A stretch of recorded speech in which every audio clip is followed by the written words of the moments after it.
좋은 일에는 항상 반대급부가 따르게 마련입니다.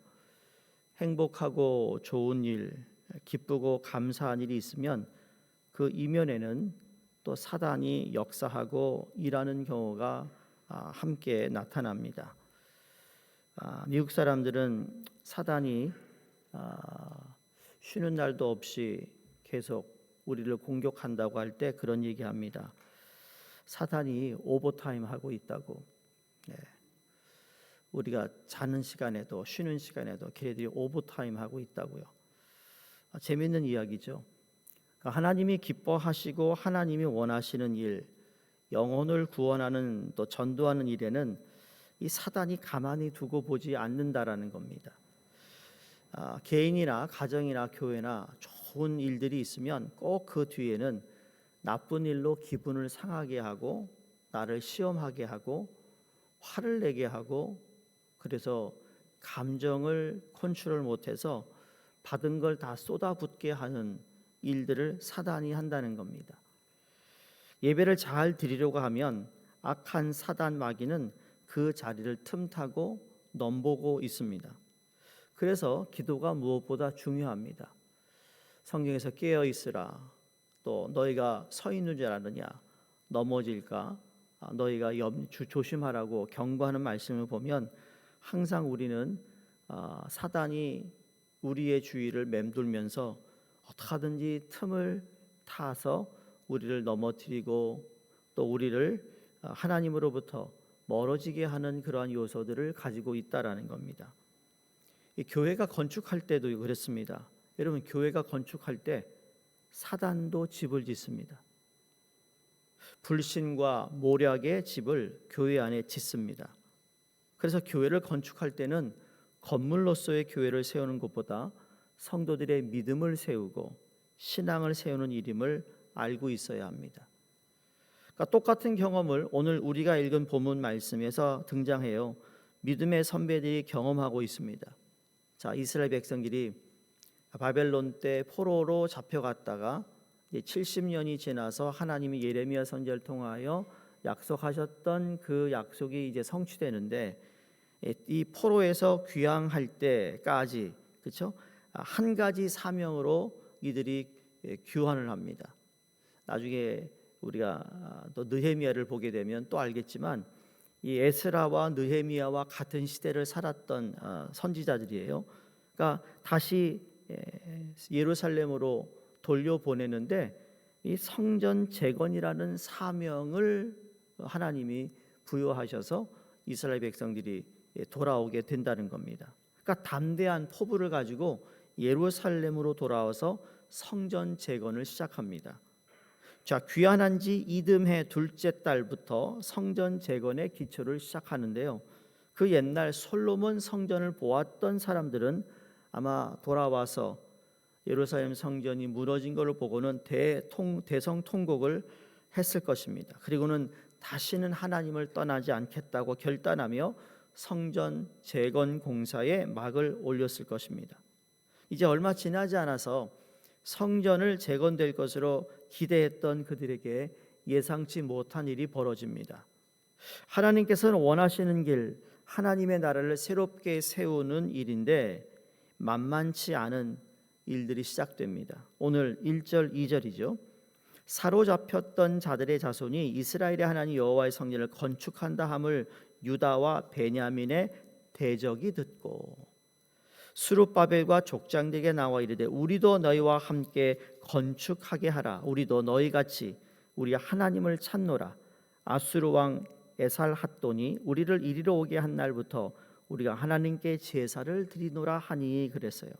자, 그 땅에 살고 있던 대적들이 찾아옵니다. 이들이 아시리아, 아수르아죠. 북이스라엘을 정복한 이후 이주시켜서 지금까지 살고 있었던 자들의 후손들입니다.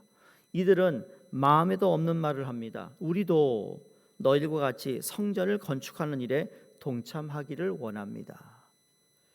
뉴욕 교회가 30몇 년 전에 이 교회를 아름답게 건축을 했잖아요. 건축을 하기 전부터 조그만한 기도의 집을 만들어서 거기서 기도하고 지나가다가 방문해서 기도하고 갔다고 시간하고 이름 적고 가고 그랬었거든요. 그래서 이 하나님의 성전을 짓는 것이 얼마나 우리에겐 큰 영광인가. 소위 그렇게 훌륭했던 다윗 왕도 하나님께 성전을 짓지 못했는데 우리에게 성전을 지을 수 있는 기회를 주셨다는 것이 참 큰 은혜고 축복이었다. 그렇게 우리는 믿고 있고 또 그렇게 하나님께서 우리에게 은혜와 복을 주셨다고 믿습니다. 근데 이것을 방해하는 사람이 있다. 저도 가는 교회마다 이민교회가마다 성전 건축이 있었어요. 거짓말 안 하고 가는 곳마다. 그러면 한 번은 또 주민들 공청회를 열어서 여기 주위에 사는 사람들에게 또 의견을 듣고 원하느냐 원하지 않느냐. 그 교회가 들어오면은 트래픽이 많아지기 때문에 반대하는 사람이 있질 않나. 별의별 다 거쳐야 했습니다. 근데 뭐 그거는 하나의 행정적인 절차라고 보더라도 정말 성전 건축을 싫어서 방해하는 사람들이 만약에 있었다면 얼마나 힘들었을까. 여러분 롱아일랜드 어느 교회는요, 그 동네가 유태인들이 사는 동네예요. 그래가지고 그 조그마한 학교를 사가지고 교회로 변경해 쓰는데, 야, 그 타운에다가 이 주민들이 건의한 게 뭐냐면 이 한인교회가 예배드리는 정확하게 오전 11시부터 오후 12시 반까지 5블락 교회 지점에서 5블락을 노파킹으로 한 거예요. 노파킹. 야, 이런 일들이 있다라는 거예요. 싫다라는 거죠. 그러니까 오늘도 이 성전 건축을 방해하기 위해 찾아왔어요. 성전 건축에 힘을 보태기 위해서 찾아온 사람들이 아니었습니다. 이 사람들은 기원전 721년 북이스라엘이 멸망할 때 아수르의 왕의 군대가 사마리에 주둔시킨 그 이후부터 그 자리에서 터를 잡고 살았던 사람들이라는 겁니다. 정확하게 말하면 지금 이때가 기원전 537쯤 되었으니까 이들이 이주한 지 한 180년 동안 살아온 사람들이에요. 자, 한 세대를 30년 정도로 본다면 아수르에 이주해온 사람들이 이 자리에 살았던 시간이 거의 6세대가 지나가는 세월이었다라는 겁니다. 자, 나라는 망하고 그리고 악이 번성했고 아무도 제재하지 않는 상황에서 그들은 아수리아의 우상들을 가져왔고 그 자리에 어느 사람도 제재하지 않은 상황에서 우상을 섬기고 살았는데 그게 180여 년의 세월이 지난 거예요. 그러니까 사단이 뿌리 내리고 있었던 그 길고 긴 시간 이스라엘 백성들은 망했고 남유다는 바벨론에 의해 포로가 되어 다 모든 것이 무너진 상태입니다. 이제 70년의 포로 기간을 끝내고 돌아와서 성전을 짓겠다고 하는데 여러분 사단이 가만히 있을 리가 없습니다.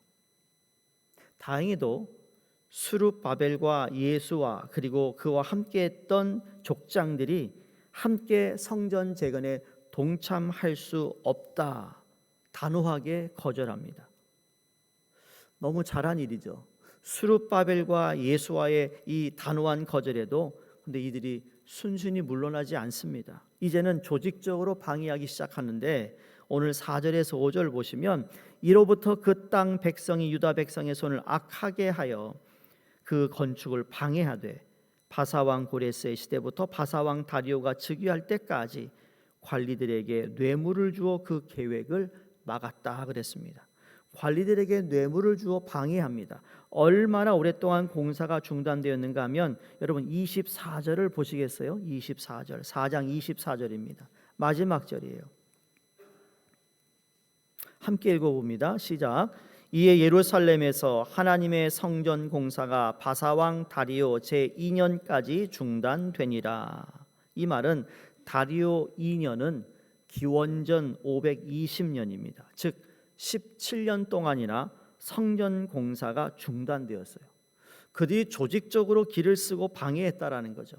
절대로 이 자리에 하나님의 성전이 들어설 수 없다라는 결기를 가지고 방해합니다. 이 방해와 음모가 17년 동안 지속되었다니까요. 이 17년의 기간이 의미하는 바가 무엇일까? 이런 생각해 봤어요. 이 기간 동안 포로에서 귀환한 자들이 겪어야 할 좌절이 얼마나 컸을까? 귀환해 돌아올 때는 예루살렘 성전을 재건하겠다라는 포부를 가지고 큰 마음을 가지고 마치 큰 원을 그리고 야 이게 완성되면 우리는 하나님께 다시 회복되어 옛날의 그 영광을 되찾을 수 있겠다라는 생각을 했을 겁니다. 우리가 하나님의 뜻대로 이 자리에 성전을 재건하겠다고 왔는데 왜 하나님께서는 순적하게 성전 재건을 허락하지 않는 걸까? 그런 질문을 우리 종종 하지 않습니까? 내가 이렇게 주를 위해 헌신했고 지금까지 살아왔는데 하나님 이제는 이 문제를 풀어주셔야 되지 않습니까? 라는 생각들을 한다는 겁니다. 안 하는 사람이 이상하겠죠. 우리가 의심하는 건 아니지만 하나님 이제 하나님의 은혜를 긍휼을 베풀어 주십시오라는 생각을 할 수 있다라는 거죠. 우리가 이 자리에 와서 하나님이 원하시는 성전을 재건해서 예배 한번 제대로 드려보겠다는데 왜 하나님이 저 대적을 가만히 두고 있습니까? 그래서 17년 동안 원망하는 사람도 있을 것입니다. 수르바벨과 예수아는 성전을 한번 재건해 보려고 사람들을 독려하고 힘을 얻게 하고 새롭게 일어나려고 많은 노력을 기울였을 것입니다. 해도 안 되니까 몇 년이 지나자 포기하는 사람들도 생겼을 것이고 그럼에도 불구하고 우리가 기도하는 일은 쉬지 말아야 된다고 하면서 기도 모임을 지속적으로 한 사람들도 있었을 것입니다. 포로로 있다가 다시 예루살렘으로 귀환한 자들은 17년 동안 저마다의 모습으로 각자의 삶을 영위하고 살아가면서 그러나 성전 재건은 중단되었습니다. 오늘 이 말씀을 통해서 우리에게 주시는 교훈은 무엇인가? 그건 사단은 절대로 자신이 차지하고 있는 영역을 쉽게 내어주지 않는다는 겁니다. 그런데 사순절이라는 것은 우리가 특별한 절기라고 말씀을 드립니다. 왜냐하면 사순절이 되니까 확실히 아침 새벽기도 나누는 분들이 많아졌어요. 이걸 평생 하면 좋겠는데 꼭 사순절 때만 그런다는 거죠. 그래도 좋아요. 제가 말씀드리고 싶은 것은 이 사순절이라는 것이 우리가 단지 내 것을 내려놓고 내 걸 뭘 포기하고 조화던 걸 하지 않고 그냥 그런 것만 하는 게 아니라는 겁니다. 그거는 종교의 행위가 될 수 있습니다. 그럼 내려놓은 곳에 무엇을 내가 담아두어야 되는가? 내가 뭔가를 잘라냈다면 무엇을 거기다 붙여야 되는가? 이게 더 중요한 거예요. 긍정적으로 봐야 된다는 거죠. 내려놓고 안 한다는 게 아니에요.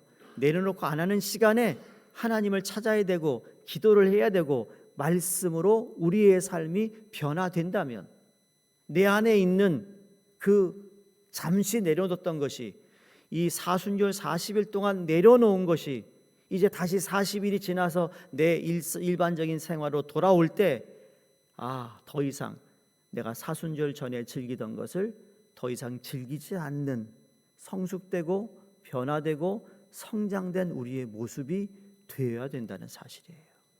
이게 사순절의 진짜 의미예요. 그래서 끊어버린 건 왜 끊어버리죠? 내 힘으로 안 되니까 주님을 찾아 끊어버립니다. 끊고 난 후에 이게 다시 옛 모습으로 옛 관습으로 옛 전례로 다시 이것을 자라나지 못하도록 하나님의 말씀으로 기도로 나의 모든 삶을 주님께 맡겨야 되고 그분에게 내드려야 된다는 사실이에요. 지금까지 내가 아직까지 끊지 못했던 것을 이 사순절 기간 끊음으로 말미암아 주님의 말씀으로 덧입힘을 닫고 주님의 능력으로 덧입힘을 받아 하나님께서 나를 향하신 뜻을 온전히 이루어가는 삶으로 변화되는, 그래서 사순절이 20년 동안 내가 신앙생활을 했다면 여러분 그 사순절 기간 동안 내가 작년에 끊지 못했던 걸 끊어 내가 더 성장하지 못했던 영역을 성장시켜 성숙하지 못했던 부분이 성숙되어 가는 우리의 삶이 되어야 될 줄로 믿습니다. 이것을 하지 못하도록 사단이 우리에게 시험거리를 주고 유혹하고 그때만 하라고 합니다. 만약에 사단이 우리에게 계속 사순절 때만 이런 마음으로 나오고 보통 때는 나오지 않았다면 우리는 종교 행위에서 그냥 벗어나지 못하고 있는 우리의 모습이라고 말할 수 있습니다.